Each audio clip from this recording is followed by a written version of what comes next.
Let's practice a few hip openers. You want to always make sure you're warming up. You want to make sure let's do a cat and cow. You want to make sure your knees are hip width distance apart. Make sure your hands are on the mat. You want to spread out all 10 fingers.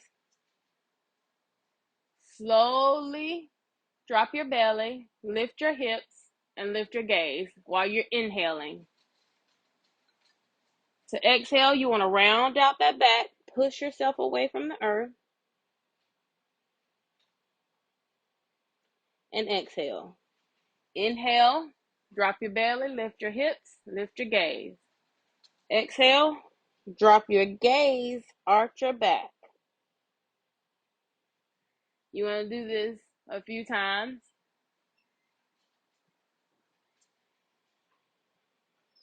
All right, so come into downward facing dog. You want to tuck your heels, tuck your feet, tuck your toes.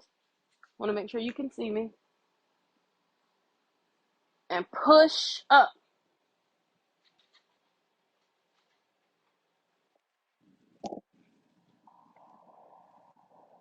Soft bend.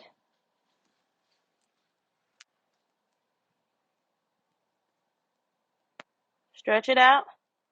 You want to make sure you lift your hip towards the sky.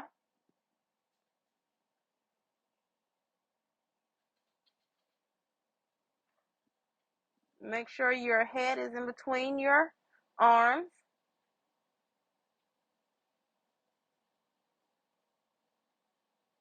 And you can be high on your toes or you can be low, whichever feels comfortable for you. Sometimes people's heels can touch the ground, sometimes they can't. Mine don't touch all the way, but that's okay. All right. And for your pigeon, let's start in a crescent lunge. We're only going to demonstrate this on one side. I'll demonstrate on my right side. So you want to bring that right foot through to your left hand. You start out in a runner's lunge. That back heel is off the ground. Your feet are at like a 30-degree angle. Both are pointing forward though.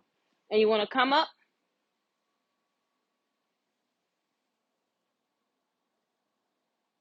That back leg is strong, but you can have a slight bend in it. Bring it down to the ground. All right. So for your pigeon pose, take your right leg, slowly walk it over. Take your right leg, right foot, and walk it over to meet your left leg. Lean forward a little bit. That leg should be on the ground. Now, don't ever overextend. What feels comfortable for you is comfortable for you. If this is all you can do, this is what you can do. Some people can bring it down. You may need a block. You may need to stay here. Stay up, stay here. Nice and comfortable. You may need a second block to prop up on this hip so that you don't overextend. You don't want to sink into your hips. You don't want to sink into one side. You want to be nice and squared. All right. You may come down to your forearms if you can. Or you can bring your forehead to the block. Remember to breathe. All right. To come out of it nice and slow, slowly remove your block. Hands flat on the ground. Tuck that back foot. Tuck your toes. Slowly lift up into downward facing dog. Pedal it out. You would repeat that on the other side as well. So to repeat that on the other side, bring that left leg through. We start in a crescent lunge.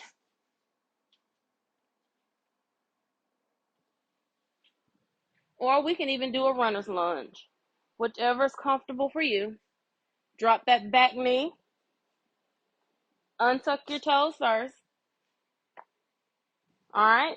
Take that left foot, start walking it over slowly to the right. Before you bend down, make sure that leg is flat. Then you slowly bend down. If this is how far as you can go, this is where you go.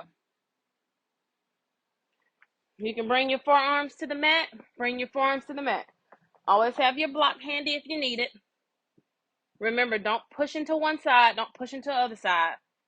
Square it out.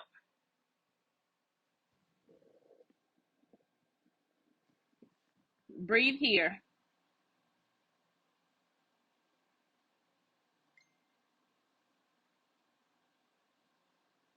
All right, to come out of this, let's remove the block. Back up on your hands. Tuck that back toe and push back into downward facing dog.